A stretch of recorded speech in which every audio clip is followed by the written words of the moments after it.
ውድ የቲክቶክ ቤተሰቦቼ እንኳን ለገና በዓል አደረሳችሁ። ዛሬ ታሪክን ወደ ኋላ መለስ ብለን ኢዛናና ሲዛና ለሚባሉት ነገስታት በኋላ ደግሞ ክርስትናን ከተቀበሉ በኋላ አብርሃና አጽብሃ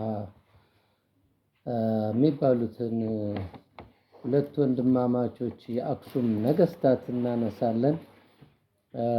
ከ298 እስከ 324 ዓመተ ምህረት ስመጥርና ገናና አክሱምን የገነቡ ክርስትናን የተቀበሉ ሁለቱም ወንድማማቾች ገዢዎች ነበሩ ማለት ነው።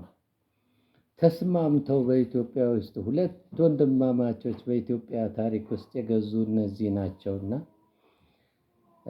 እንደገና ደግሞ ክርስትናንም ዛሬ የምናከብረውን ክርስትና የተቀበሉና ጠብቀው ያስተላለፉ ናቸውና ባለውለታዎች ስለሆኑ ነው ማነሳቸው። በገና በዓል ሐውልቶች እየቀረጹ ፊደላትን ከአክሱምና ሀለመሃና አከሰመ ከሚለው አከሰመ አክሱም ከሚል ነው በግዕዝ ሀለሃመ ከሚለው አምደ ፊደል ወደ ሃሁ ሂሃ ለሉሊላ ወደሚለው ወደ ሰባቱ ያሰፉና በዘመኑ ፍሬምናጦስ የሚባሉ የመጀመሪያውን ጳጳስ ተቀብለው ፊደላትን ያሻሻሉም ጥበብን ያሻሻሉም መሪዎች ናቸው። እንግዲህ በ1809 ሄነሪ ሳልት የአክሱምን ስልጣኔ የፊደላት ጥበብ ገልብጦ ለአውሮፓውያን አሳትሞ ስላስነበበ ሌሎች ተመራማሪዎች በአክሱም አካባቢ ትኩረት ሰጥተው ይመላለሱ ነበረ። ስለዚህ በ1806 ጀርመናዊ ፕሮፌሰር ኢኖ ሊትማን ስለ አክሱም ስልጣኔ በጀርመንኛ አሳተመ። በ1913 ዓመተ ምህረት አሳተመ። ከሱ በመቀጠል ኮንቴሮሲኒ፣ ኤልቤር ካሚረር፣ ዋላስ ባጅ የመሳሰሉትን በተከታታይ ጥናታቸውን ይፋ በማድረግ ለአውሮፓውያን አስተዋወቁ። መርዌ እና ናፓታ ለኢዛና ይገብሩ ነበረ። መርዌ እና ናፓታ ላይ ግብጽ ከሲና ወደዚህ ሆነው ወደ ሱዳን ጠረፍ እና ወደ ግብጽ ማዕከል ላይ የሚገኙ ሀገራት ናቸው። እነሱ ላይ ይገብሩ ነበር። የአካላ ጉዛይ ህዝብ በአትባራ እና በተከዜ መካከል ይኖሩ የነበሩ ሸፍተውባቸው ነበርና በጭካኔ ቀጥተዋቸዋል። ከክርስትና በፊት አሬስ ወይም ደግሞ መህረም የሚባል ጣዖት ለሱ ይሰግዱ እንደነበርና ይሰውለትም እንደነበር ተጽፏል። በሐውልት ላይ የተጻፈው አንደኛ ዘምቶ ሀገራትን ማስገበሩ፣ ሁለተኛ የሃይማኖት ለውጥ ማድረጉ፣ ሶስተኛ የፊደል ማሻሻል ማድረጉ እና ሐውልት መስራቱ እንደ ትልቅ ገድል ይቆጠራል ማለት ነው። ናፓታ፣ መርዌ እና ኢዛና መርዌ ለኢዛና የገበሩ ነበሩ። የበጃ ህዝቦች 6 ንጉሶች ነበሯቸው። የበጃ ህዝብ የሚባሉት በዚህ በሰሜን ሱዳን አካባቢ ያሉት ነው የሚመስሉኝ። 6 ንጉሶች ነበራቸው። 6ቱም ንጉሶች ለኢዛና ገብረዋል።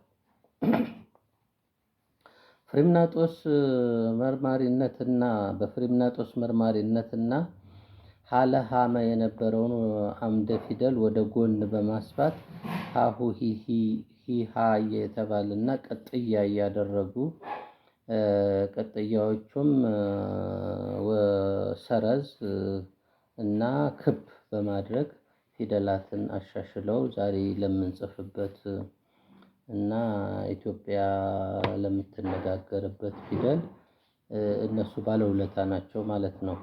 ይህ ፊደል የተሻሻለው በ300 ዓመተ ምህረት አካባቢ ነበር። ኢዛና ግዛት አስፋፍቷል። ለተጨቆኑ ክርስቲያኖች መከታ ሆኗል።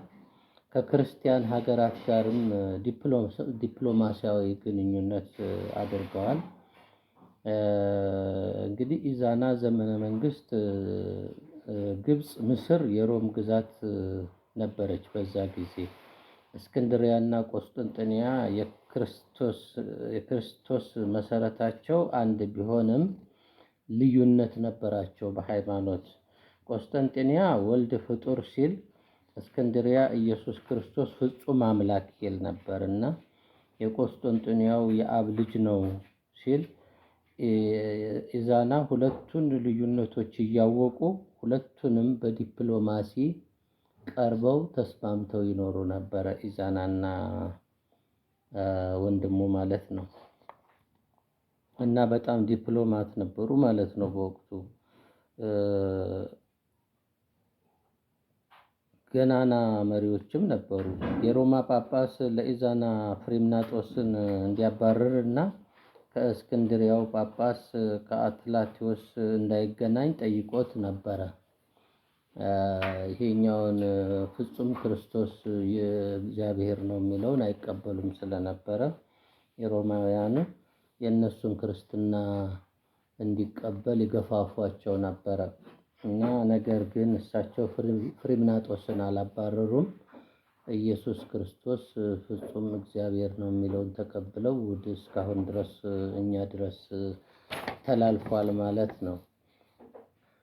ከኢዛና ቀጥሎ አልአሚዳ ነው። 100 ቅዱሳን ሚሽነሪዎች ኢትዮጵያን የወረሩበት ወቅት ነበረ። ከተለያየ ሀገራት ነው የመጡት። 100 ሆነው መጥተው መንገድ ላይ አንዱ ሞተ። አንዱ ሲሞት ሌሎቹ 99ኙ አልአሚዳ ጋር ደረሱ።